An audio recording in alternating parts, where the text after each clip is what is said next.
with this, I would like to thank you for your attention. And now the symposium is open to discussions and questions about basically any of the talks or any other questions that you may have. And I recognize some of you are experienced zebrafish scientists, so if you want to bring up anything unrelated to what we talked about, that's also fine. So please. Hi, I'm Katarina Becker from Edinburgh. I have two questions. One's very specific regarding your talk, the other one is maybe more general.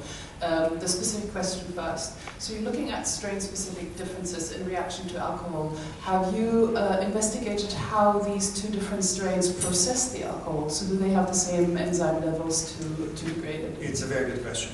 And many of these so-called central nervous system related changes may be fairly trivial. It could be alcohol dehydrogenase activity. No, the answer is not yet, so we don't really know. We use behavior as the first tool with which we can discover the difference, and after which these questions have to be answered. Now, we know in some cases, but not in all cases, we know that it's not a trivial alcohol absorption or alcohol clearance or metabolism that we talk about, because we did look at the alcohol level in the brain of these fish. And we know that the actual level inside, after a certain amount of chronic or sort of period of chronic or a certain amount of acute alcohol treatment, is identical. So at least at that crude level, we know we don't have major differences, but we have never measured the activity or the efficiency of alcohol dehydrogenases, for example, or liver function, many such things that we probably should. Thank you very much. The other question is maybe almost a philosophical question. Several times today, the zebrafish was referred to as a social species or social animal. And I would like maybe this because, or the experts in the behavior field, to expand a little bit on that. Because social animal in that sense implies that swimming in a group would make the fish happy and relaxed. And that seems to be a rather anthropomorphic view of things. And I've seen some measurements on posters, for example, that indicate that fish that shoal have a significantly higher level of cortisol than fish that are in solitary confinement, if you so want, even though they seek to shoal when they see images of peers. So what does social animal mean? And in your assessment, when are they more relaxed or more under stress?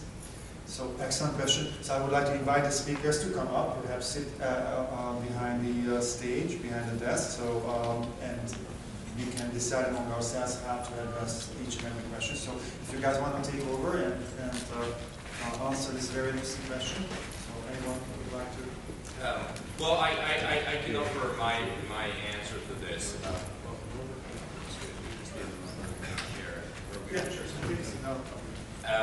So if you define sociability as staying in close proximity, so if you look at us in this room, you know, we are kind of in close proximity, and you can define proximity however you want, but let's say within one body length.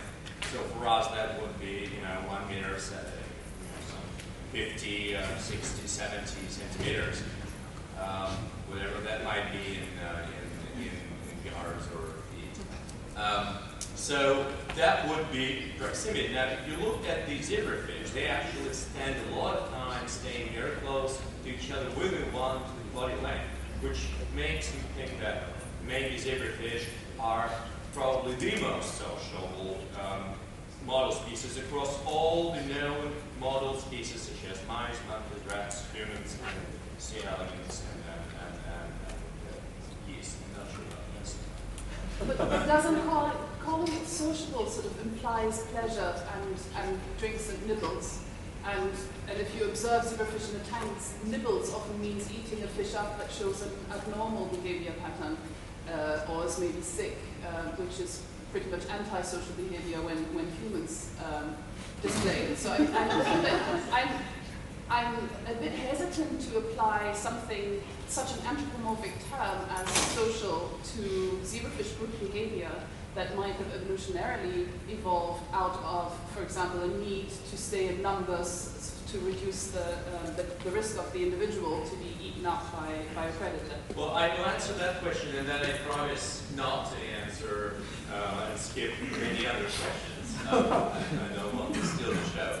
But there are two cases that colleagues may correct me if I'm wrong when the shoaling is increased. One, when the fish is scared, and the other when the fish is social. So we have to be able to dissect these two domains. And the golden rule in behavioral neurophenotyping is one test is not enough. So that's why we need to apply the battery anxiety test and the battery sociability test to be able to dissect this for sure. So you bring up a very good point, and I think it allows us to really define something very important, which pathologists and animal psychologists always talk about. When we label a particular behavior, it's better to define the behavior based on the appearance without any kind of functional interpretation of what it means. So in this case, all what social behavior means for us is that the fish stay close to each other. That's all what we are saying. In terms of functional interpretation, we know, not necessarily from zebrafish studies, but also zebrafish studies, that this kind of shoaling, maybe we should call it shoaling, not social behavior, have many, many adaptive functions. One of which is anti-predatory strategy. The other one is foraging, and the third one is reproduction. So depending on from what side, what adaptive function viewpoint you look at it, you can actually find some parallel to human social behavior. But you're right, when we call it social behavior, that automatically kind of sends an anthropomorphic message that is similar to human. But I don't think we need that.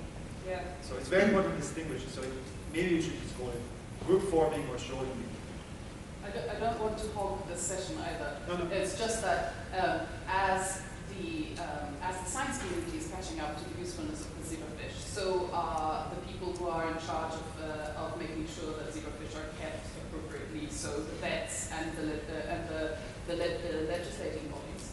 So I've been recently told, and that's why I'm a bit single-minded, that I should keep fish, I shouldn't isolate fish, and I shouldn't keep them single housed, and whether there wasn't a possibility to group house fish after fin clipping or to group house fish after surgical procedures, which is of course horrible because either they become useless because they disappear amongst their peers or they get bullied to death. So, but that I think that comes out of this perception of, oh, they like to shoal and that will relax them, and you're really doing something really cruel. But in reality, just to quickly wrap it up, if you guys want to jump in, please, everyone else should comment. They do form naturally groups. They do stay tight. So indeed, that's kind of a normal enrichment for them. There are solutions for your problem if you want to isolate them and individual house them.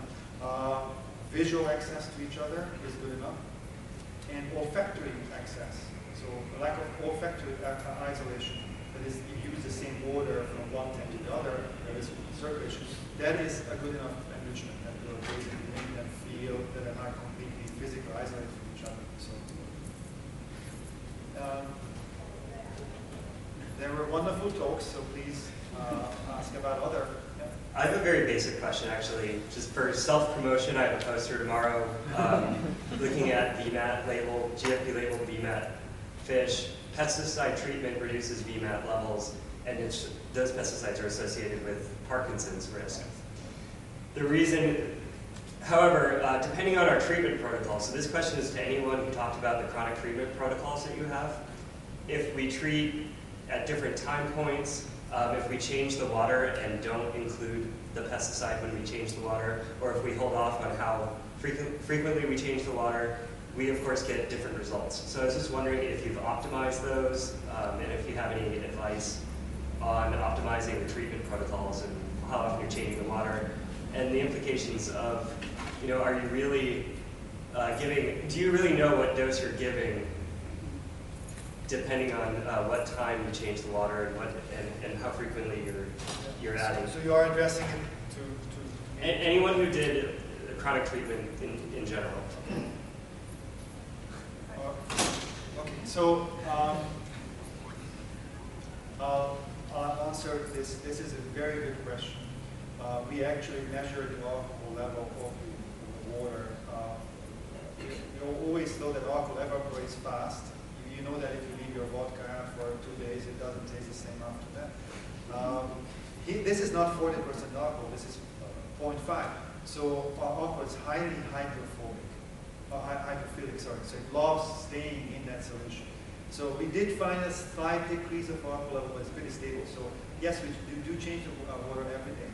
And the main reason is that, and which is kind of a secret, hidden secret, untold secret, but you have to be aware that alcohol is disinfectant. So it kills bacteria. And if you don't have beneficial bacteria in water, any kind of waste that the fish produce will consume oxygen, will make the water hypoxic. So you need to change the water constantly, oxygen in the water. And that's the way you make sure that the water quality remains running good. It's still a problem because maybe these relatively small but still detectable water quality changes contribute to the effect of treatment effect, which you cannot really dissociate from the effect of alcohol. So it's an important consideration. But I would say it's different for every drug or every kind of chronic treatment. Depending on what you treat with, you have to go through these protocols and have all kinds of controls before you can conclude that your drug is the one that is affecting, creating the effect. Good one. A follow-up then is, so for pesticides or for trying a new novel molecule, which is very expensive, it's difficult to measure the content, and it's also difficult to just keep adding it to the system. So I don't know if anyone's gotten around that. Well, you can micro-inject. That's not that difficult. You can micro-inject fish. I mean, people measure single-cell activity in embryos, so we are talking about adults. But even in embryos, you can micro-inject these embryos. You can, for those of you who haven't used zebrafish, you can use low-mounting agarose to immobilize larval fish up to like a few days post-fertilization. And you can use micromanipulators to inject your drug. So if it's a very expensive drug, it's very specific targeted manipulation, you can do that. It's just for many small molecules that that have known activities. These are water soluble. So a large proportion of these drugs you can actually use very simply by putting it in the water, but you don't have to. There are many alternatives. You can inject IV very easily, and they survive, and that's actually a pretty easy procedure, much faster than you do in mice. Or if you don't want to do that, you can add it in food. You can make a special delicious jelly kind of like food and drug, and then you just train them to eat it, and then they will get their order. So there are many ways of getting the drug into the fish. I think whichever way you do it, standardize your procedure, obviously, and eventually, that's what research is for. If you're the first one using this drug, eventually other people might try different time points or might try different procedures, and all of that will accumulate to the knowledge in that field. I would also suggest maybe checking with someone who is in chemistry and see if anybody can tell you about evaporation rates.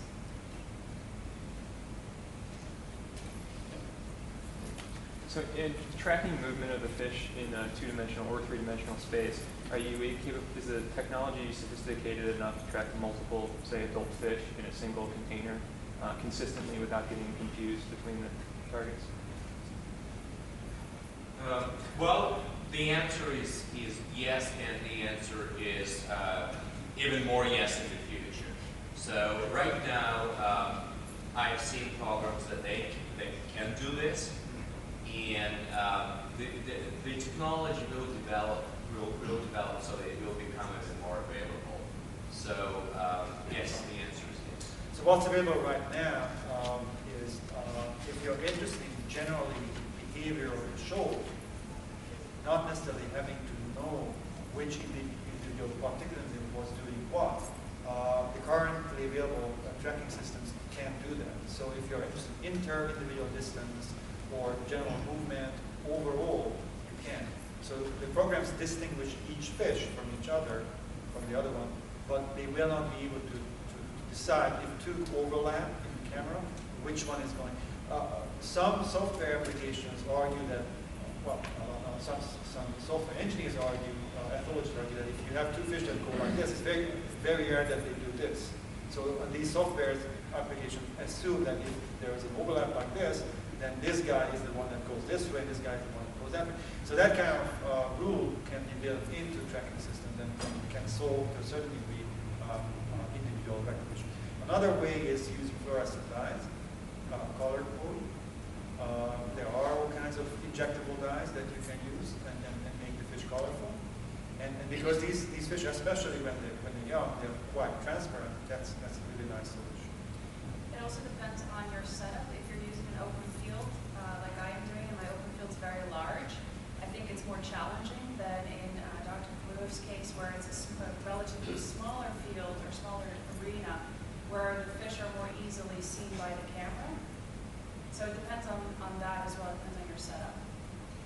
And then this is where the three-dimensional analysis could be quite handy. So, for example, if you record from two cameras, so the probability if the fish overlap, that both cameras will detect that overlap simultaneously is very little. So if they overlap vertically, they will not overlap laterally. And that may be a way to actually avoid the confusion and enable the tracking systems to actually track optical animals. So I think we will get good software able to do it very accurately. Any comments on this? Is anyone using tagging in a dogfish to tell drink from bottle? We've done it. Yeah. Yeah? Does that work well? Yeah, if you don't sweat out of sample size. Right? I mean, if you are working with more focused experiments that don't involve hundreds of animals, it may be a very good technique for you. But if you're interested in high throughput, hundreds of animals, Yeah. it's A colleague of mine was sort of thinking of identifying the 1 out of 5. No, that's very good. But I think you want to ask yourself the question, what depending on however you tag that fish, let's say a color dye, changing the color of that fish, how will the other fish respond to that fish then? You're looking at social behavior, that's one question. I guess there was a question. Yeah. I want to make a point about the real validity of the model in terms of drug screening and all of this use of the model as, let's not say as, but like before rodents model.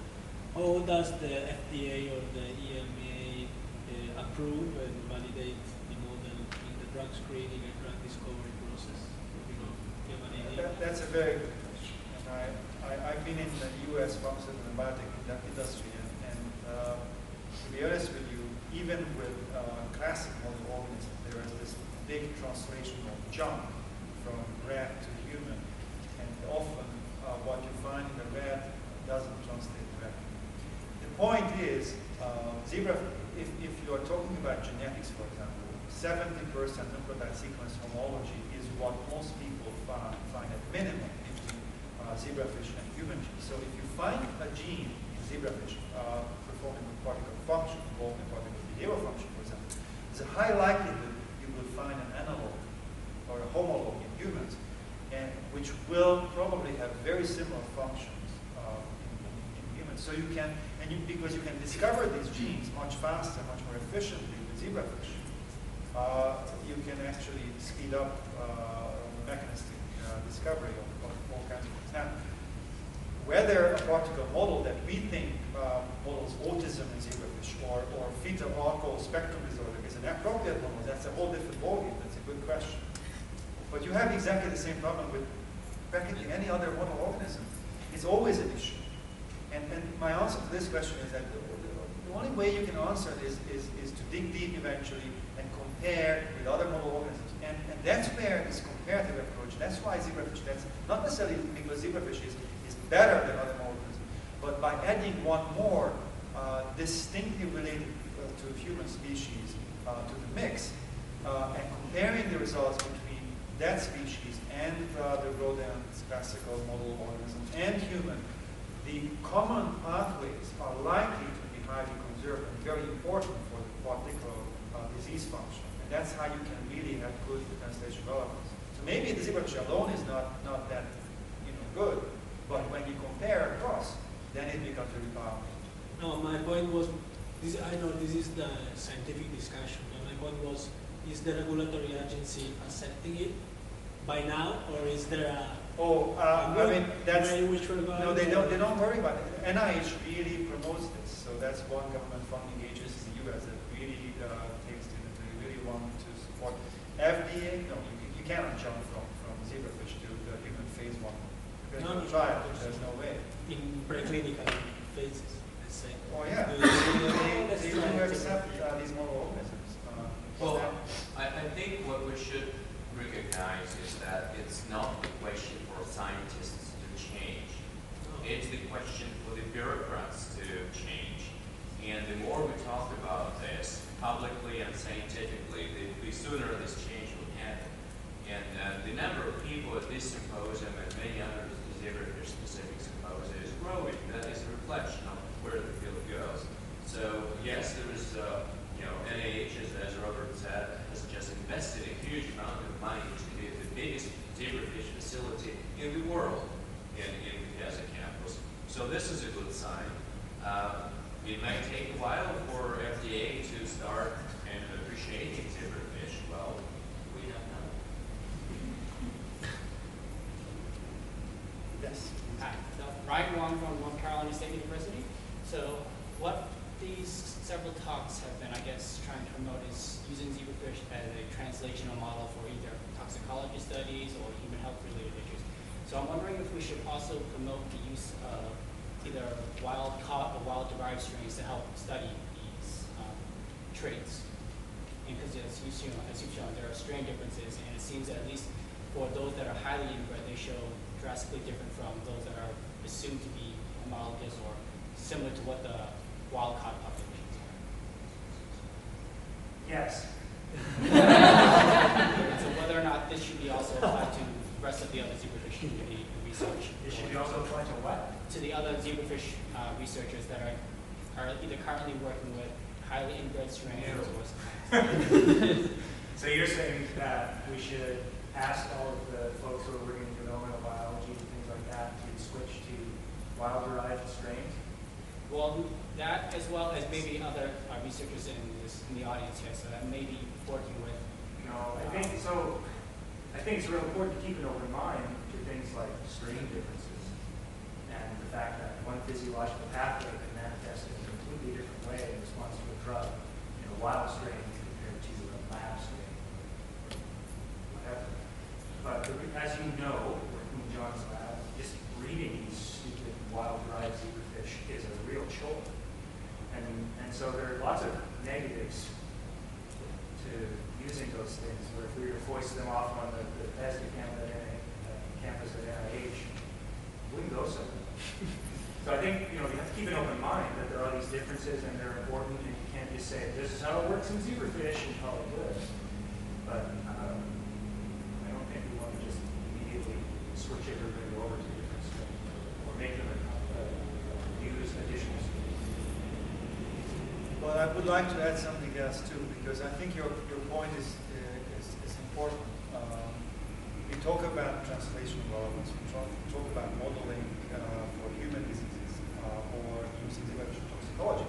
But you bring up an important point. We can use zebrafish for many other purposes. And I know of investigators who are using or planning to use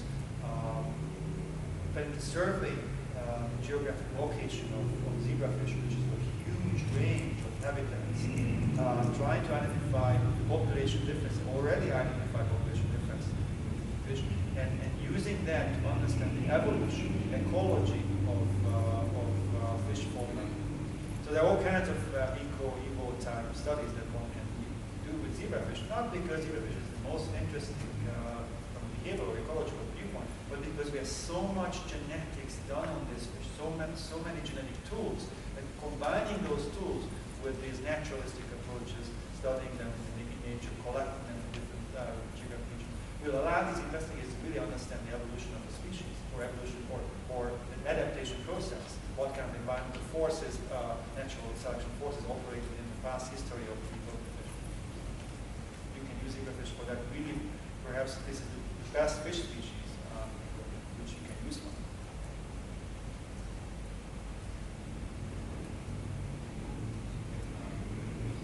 Okay, a few more points, and then I think we can close. You know, another, maybe we should emphasize another few points. For example, zebrafish are highly visual. You have all the tools with which you can use visual responsiveness. You have video monitors, you have cameras, which you don't necessarily have so well developed for other laboratory organisms. So because vision is very important for these organisms, you can use all the commercially available, publicly available devices like computers and cameras, etc. Some of these fish, at least to a certain age, are transparent. You can even have semi-transparent adult fish, so you can see through them. You can use all kinds of color or dye-related tools, including optogenetic tools, which I just learned at some software engineering companies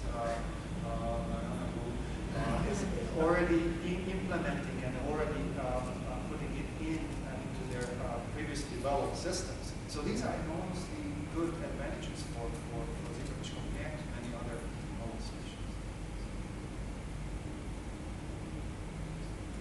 Okay, well, speakers, thank you very much. Organizers, I really appreciate that you brought me in here, and sponsors, Noldus Information Technology, I really appreciate your continuous support for the zebrafish and organizing this symposium. And audience, thank you very much for your excellent questions.